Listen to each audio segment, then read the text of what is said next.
Hello बच्चों, आज की वीडियो के अंदर हम बात करने वाले हैं अपने कैश फ्लो स्टेटमेंट की आखिरी एक्टिविटी, जिसका नाम है हमारा फाइनेंसिंग एक्टिविटी। तो जिन बच्चों ने मेरा चैनल अभी तक सब्सक्राइब नहीं किया है, सो प्लीज चैनल सब्सक्राइब कर ले, क्योंकि आप लोगों को यहाँ पे मिलते हैं डेली, हर दिन एक नई वीडियो के साथ में नया कॉन्सेप्ट। और जिन बच्चों ने मेरी फाइनेंसिंग एक्टिविटी से पहले वाली वीडियो नहीं देखी, सो प्लीज आप लोग मेरे प्ले लिस्ट के अंदर जाके मेरी चैनल सारी वीडियो देख सकते हैं। तो आज हम इसके अंदर बात करने वाले हैं अपने फाइनेंसिंग एक्टिविटी के बारे में।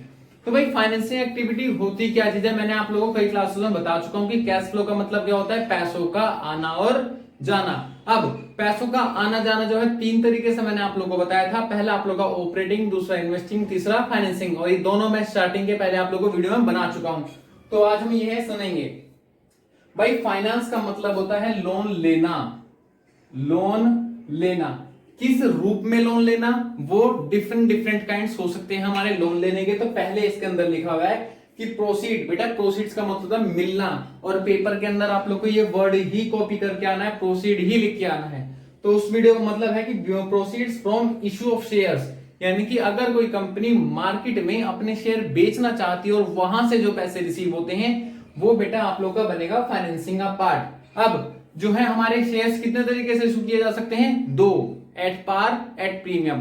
अगर हमने अपने शेयर एट प्रीमियम पर इशू करे, जैसे कि मान लो 10 रुपए का शेयर है और हमने अपना शेयर 12 रुपए का बेचा, तो हमारे पास में टोटल कितने पैसे आए, 12 रुपए। यानी कि proceeds from issue of shares including security premium हम यहां पे बेटा 12 से मल्टीप्लाई करने के बाद में लिखेंगे। उसके बाद लिखा है कि proceed from issue of debenture.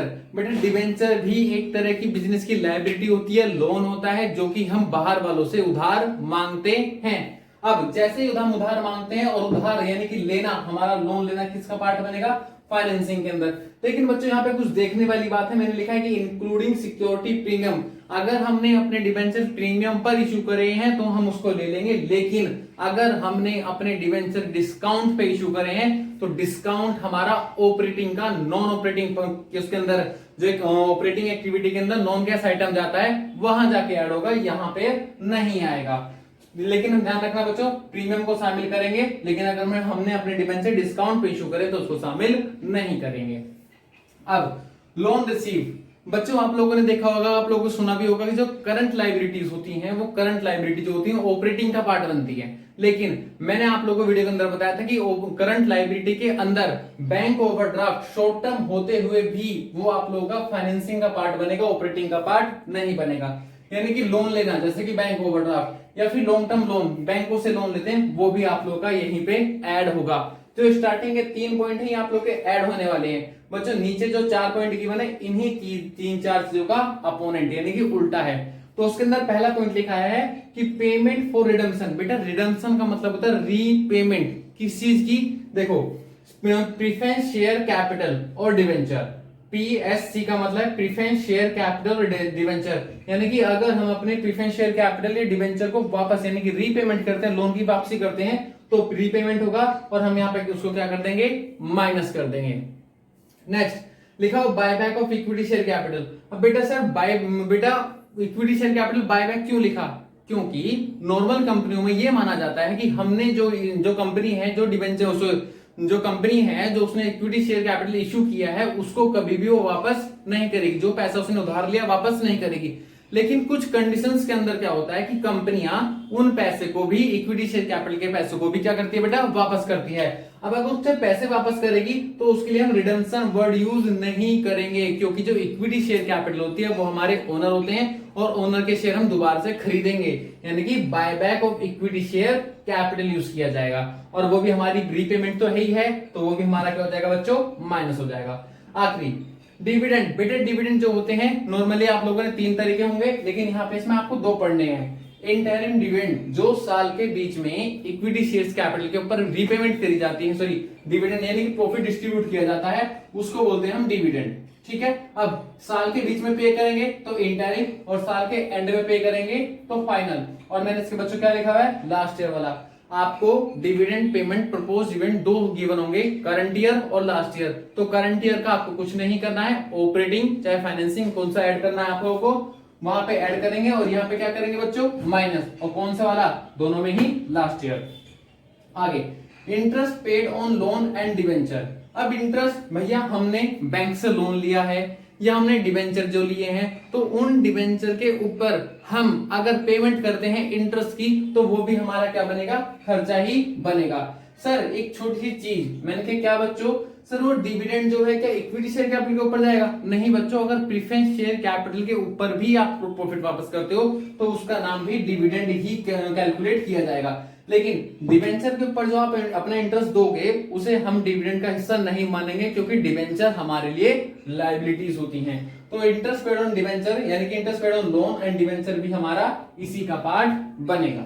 ठीक है। अब बच्चों अगर मान लो इन तीनों को मिला के आपका 100 रुपए आया और इन चारों को मिला के आपका 150 आया, तो अल्टीमेटली बोल दूं आंसर किस में आ गया आप लोग का, माइनस में। बच्चों अगर माइनस में आंसर आता है तो आप लोग लिखोगे cash flow used in financing activity, वहां पे फ्रॉम नहीं लिखेंगे। लेकिन मान लो कि अगर ये 200 हो गया और ये 150 हो गया, तो बच्चों बोल दूं इस बार हमारा प्लस का आंसर आ जाएगा 50। अब जैसे ही हमारा प्लस का आएगा वहां पे हम यूज वर्ड नहीं लिखेंगे, क्या लिखेंगे, cash flow from in financing activity. कुछ इस तरीके से हम लोग लिखने वाले हैं। ठीक है। अब आपको छोटी सी चीज बता देता हूं, जैसे कि हमारा एक क्वेश्चन होते हैं, क्वेश्चन में आप लोगों को बैलेंस शीट गिवन होती है। मान लो छोटी सी बैलेंस शीट है ये, पर्टिकुलर 2017 और 2018।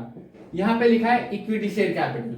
ठीक है बच्चों, यहां लिखा है 1 लाख रुपए का और यहां पे लिखे हैं आप लोग पे 1.5 लाख रुपए। मैं पूरा लिख देता हूं। ठीक है। ये 1.5 लाख का। अब 1 लाख से 1.5 लाख हो गया, 17 से हम 18 पे जाएंगे तो कितना हो गया हमारा, 50,000 बढ़ गया। इसका मतलब हमने अपने डिवेंचर मार्केट, सॉरी हमने अपने इक्विटी शेयर कैपिटल क्या करे बच्चों, मार्केट में इशू करे हैं, तो हमारे पास पैसा आएगा तो हम क्या कर देंगे बच्चों, यहाँ पे proceed from issue of share में ऐड कर देंगे। ठीक है। मान लो ऐसे ही उसके अंदर एक डिवेंचर लिखा हुआ है, हालांकि वो लॉन्ग टर्म, उसके लॉन्ग टर्म हेड के अंदर जाता है, नॉन करंट लायबिलिटी के अंदर। मान लो डिवेंचर लिखा है, यहाँ पे लिखा है बच्चों 1 लाख का और यहाँ पे लिखा है बच्चों 80,000 का। अब क्या करेंगे, कुछ नहीं बेटा, सोचो 1 लाख था और 1 लाख का हम लोगों ने 2018 में यानी कि कम हो गया। कम क्यों हुआ होगा, क्योंकि हमने उसकी रीपेमेंट कर दी होगी, तो कहीं ना कहीं हमारा 20,000 रुपए क्या हो गया घट गया होगा, और हम उसको क्या कर देंगे बच्चों, माइनस कर देंगे। कहां पे लिखेंगे हम इसको, हम लिखेंगे रीपेमेंट फॉर रिडम्पशन और डिवेंचर, किसकी 20,000 माइनस कर देंगे। ठीक है। अब बच्चों दूसरा टॉपिक इंटरेस्ट को लेके बताता हूं। क्वेश्चन में डेट गिवन है या डेट गिवन नहीं है। ठीक है। अब आप लोग के जो डिवेंचर हैं ये गिवन है बच्चों 10% डिवेंचर, मान लो ऐसे लिखा हुआ है 10% डिवेंचर। अब 10% हमें इंटरेस्ट देना है। अब 1 लाख पे दें या 80,000 पे दें। अब अगर क्वेश्चन में डेट गिवन नहीं है, तो हमेशा हम ओपनिंग वैल्यू का इंटरेस्ट देंगे, यानी कि 1 लाख का 10% कितना बन जाएगा हमारा 10,000। हम 10,000 के इंटरेस्ट की पेमेंट कर देंगे। लेकिन अगर हमें क्वेश्चन में डेट गिवन है, मान लो मैं आपके सामने एक छोटी सी कैलकुलेशन करता हूं, ये है हमारा 1 अप्रैल और ये हमारा 31 मार्च 2018 और ये 2017 है। ठीक है। क्वेश्चन ने बोला कि हमने अपने डिवेंचर जो 20,000 की रीपेमेंट करे हैं वो हमने कब करे हैं, 1 अक्टूबर को करे हैं। ठीक है। तो इसका मतलब कि ये 6 महीने बन गए बच्चों और हमारे यहाँ पे 6 महीने बन गए। अब 1 लाख पे जो इंटरेस्ट कैलकुलेट करोगे आप लोग, 1 लाख